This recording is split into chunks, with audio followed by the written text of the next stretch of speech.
नमस्कार। मैं शारदा चौधरी, सहायक आचार्य राजनीति विज्ञान। आज अपन 1935 के भारत शासन अधिनियम पर चर्चा करेंगे। सबसे पहले अपन थोड़ी इसकी पृष्ठभूमि में जाते हैं।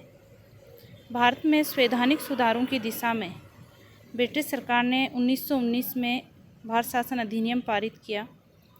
1919 के अधिनियम के द्वारा जो प्रावधान लागू किए गए, उन प्रावधानों में क्या प्रगति हुई, भारतीय जनता शासन व्यवस्था को कितना समझ पाई, इस पर एक रिपोर्ट तैयार करने के लिए 1928 में ब्रिटिश सरकार द्वारा साइमन कमीशन, एक आयोग बनाकर जॉन साइमन की अध्यक्षता में भारत भेजा गया।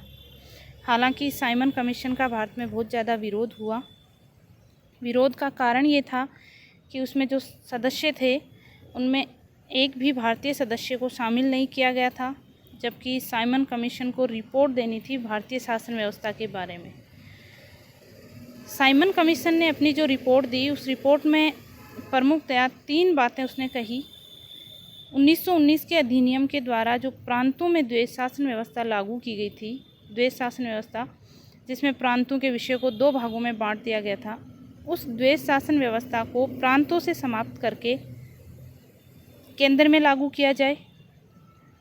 दूसरी बात, प्रांतों से उसको समाप्त कर दिया जाए। और तीसरी जो रिपोर्ट में साइमन कमीशन ने बात कही थी, वो ये थी कि सांप्रदायिक जो निर्वाचन व्यवस्था है या सांप्रदायिक जो मताधिकार है, उसको बढ़ाया जाए, उसका विस्तार किया जाए। इसके अलावा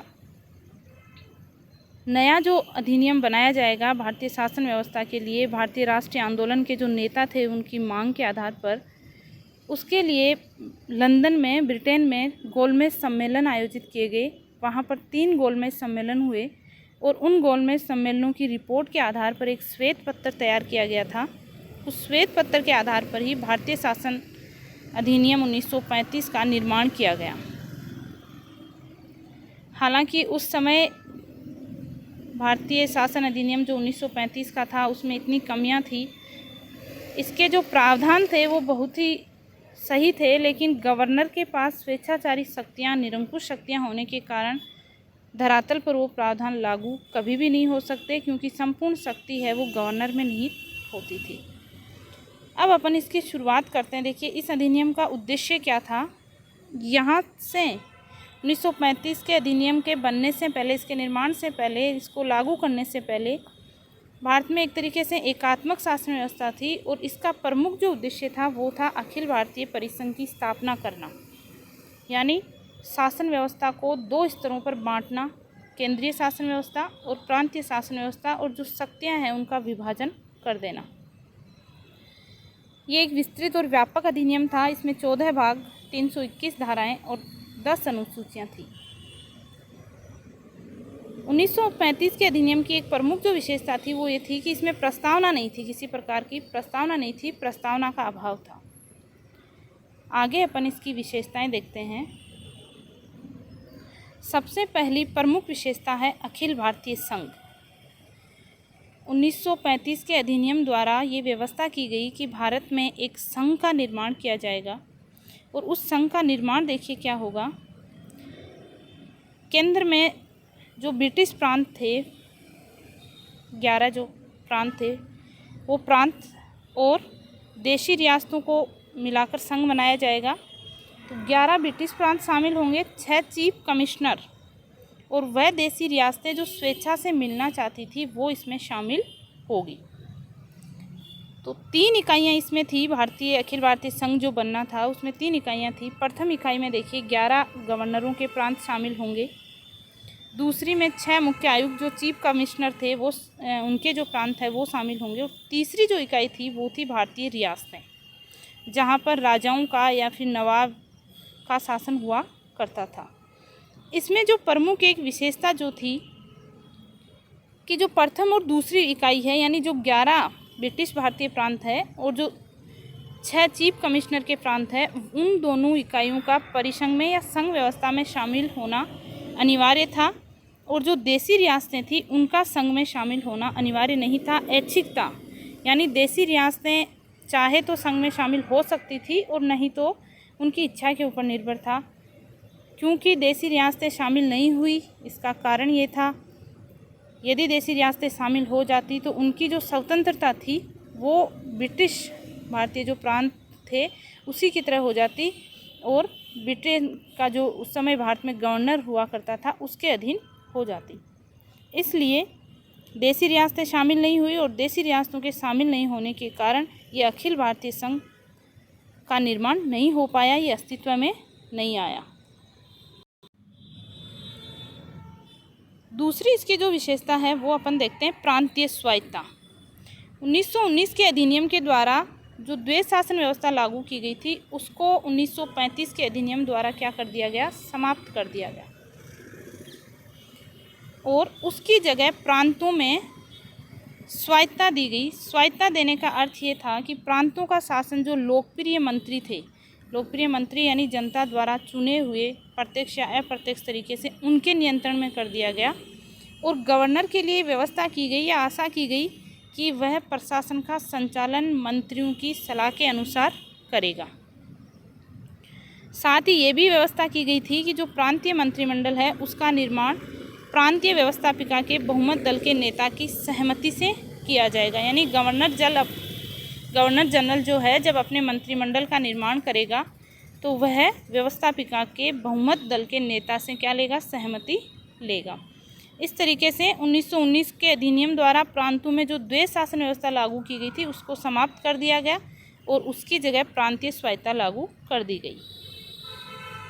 अगली जो विशेषता है वो देखते हैं केंद्र में द्वैध शासन की स्थापना। वो अभी अपन ने देखा कि प्रांतों में द्वैध शासन का अंत कर केंद्र में द्वैध शासन की स्थापना कर दी गई। इसमें देखिए द्वैध शासन व्यवस्था में क्या प्रावधान किए गए, दो विषय थे, आरक्षित और हस्तांतरित विषय। आरक्षित विषय थे ये सेना है, विदेशी मामले हैं, धार्मिक मामले, जनजातीय क्षेत्र, और ये विषय किसके अधीन होंगे, गवर्नर जनरल के अधीन होंगे, जिसकी सहायता के लिए 3 सदस्य होंगे जो इन विषयों पर कानून बनाने के लिए ये 3 सदस्य गवर्नर जनरल की सहायता करेंगे। दूसरे प्रकार के जो विषय रखे गए वो थे हस्तांतरित विषय।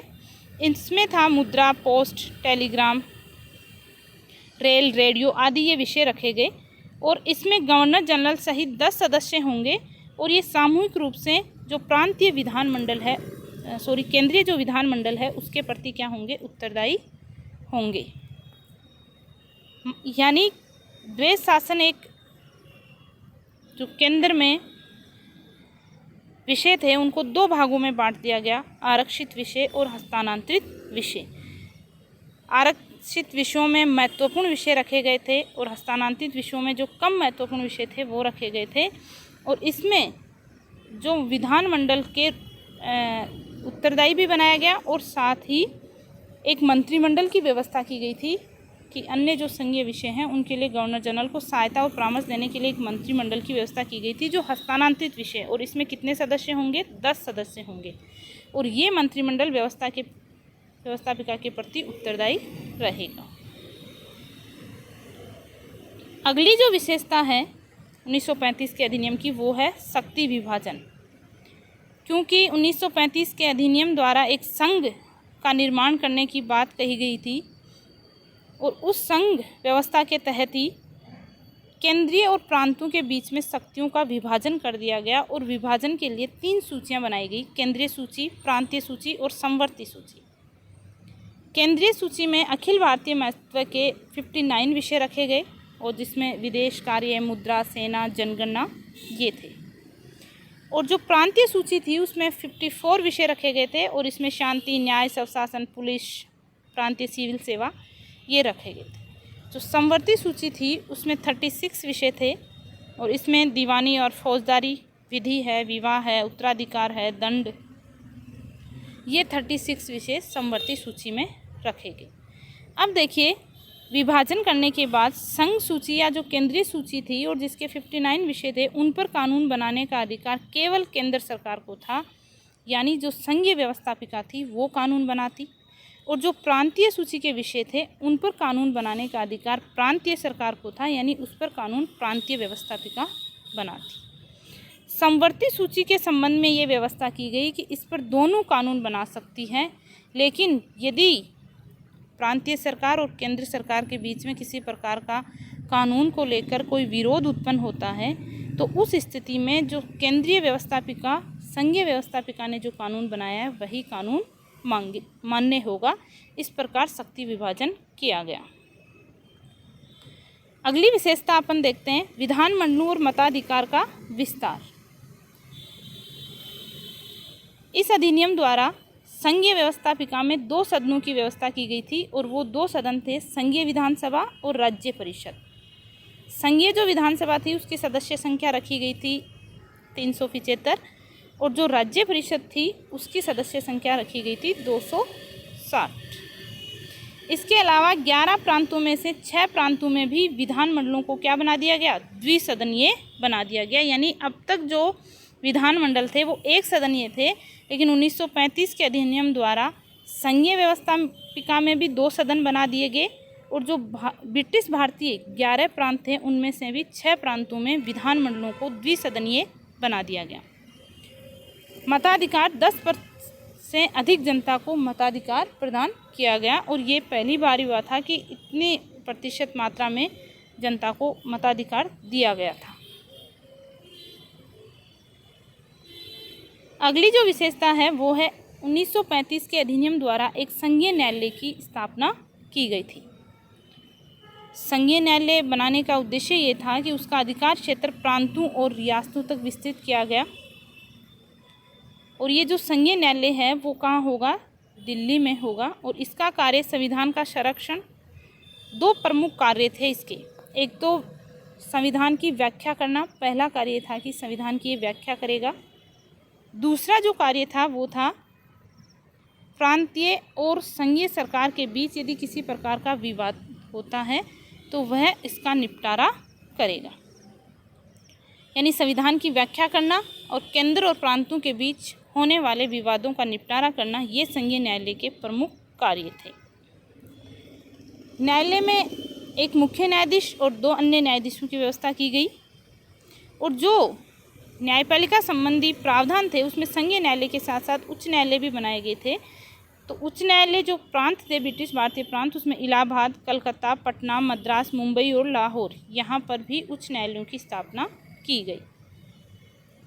भारत परिषद का अंत देखिए 1909 के अधिनियम द्वारा जो भारत परिषद स्थापित की गई थी, भारतीय प्रशासनिक मामलों में ब्रिटिश संसद को या ब्रिटिश राजा को सलाह मशविरा देने के लिए जो भारत परिषद जिसमें एक गृह मंत्री हुआ करता था, उसको 1935 के अधिनियम द्वारा समाप्त कर दिया गया। इसका कारण ये था कि भारतीय इसकी कई दिनों से मांग कर रहे थे, क्योंकि भारत परिषद का जो खर्चा या व्यय होता था वो सारा का सारा यहाँ की जो भारत की सरकार थी, ब्रिटिश भारतीय सरकार थी, वो वहन करती थी। इसलिए इसको समाप्त कर दिया गया और उसकी जगह भारत मंत्री के लिए कुछ परामर्शदाता नियुक्त कर दिए गए, जो भारत मंत्री को भारत के संबंध में कैसी शासन व्यवस्था होनी चाहिए इसके संबंध में वो परामर्श देंगे। अगली जो विशेषता है, सांप्रदायिक निर्वाचन पद्धति का विस्तार कर दिया गया। अंग्रेजों का प्रमुख उद्देश्य भारत में फूट डालना था, ताकि विभिन्न संप्रदायों, जातियों, धर्मों के बीच में यदि फूट डली रहे तो वो आराम से अपने आसानी से शासन चला सकते हैं। और 1909 के अधिनियम द्वारा उन्होंने इसकी शुरुआत की थी, जब उन्होंने मुसलमानों और जो दूसरे संप्रदाय के लोग थे उनके लिए भी अलग निर्वाचक मंडल बना दिए थे। तो इस निर्वाचन पद्धति का 1935 के अधिनियम द्वारा भी उन्होंने विस्तार कर दिया और ये विस्तार करके आंग्ल भारतीय, भारतीय ईसाई, यूरोपियन और हरिजनों के लिए भी अलग से निर्वाचक मंडल बना दिए गए। उनके लिए जो सीटें थी वो निश्चित कर दी गई। बर्मा, बरार और अदन, इस संबंध में 1935 के अधिनियम द्वारा देखिए क्या व्यवस्था की गई। बर्मा, जिसको आज अपन म्यांमार के नाम से भारत से अलग कर दिया गया।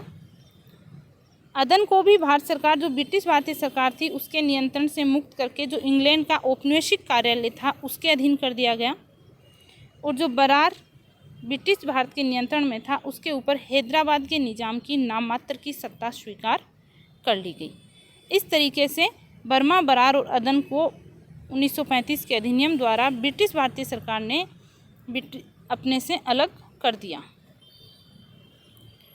अब अपन देखते हैं 1935 के अधिनियम का मूल्यांकन कि आज यदि अपन बात करें वर्तमान में भारतीय शासन व्यवस्था की, भारतीय संविधान का जो निर्माण किया गया, तो उसमें कई प्रावधान 1935 के अधिनियम के भी लिए गए, लेकिन उस समय 1935 का अधिनियम इतना कारगर साबित नहीं हुआ और इसका कारण था गवर्नर जनरल की जो स्वेच्छाचारी शक्तियाँ थी, वो जब चाहे सारे विषयों पर कानून बना सकता था, इसलिए धरातल पर यह अधिनियम लागू नहीं हो पाया।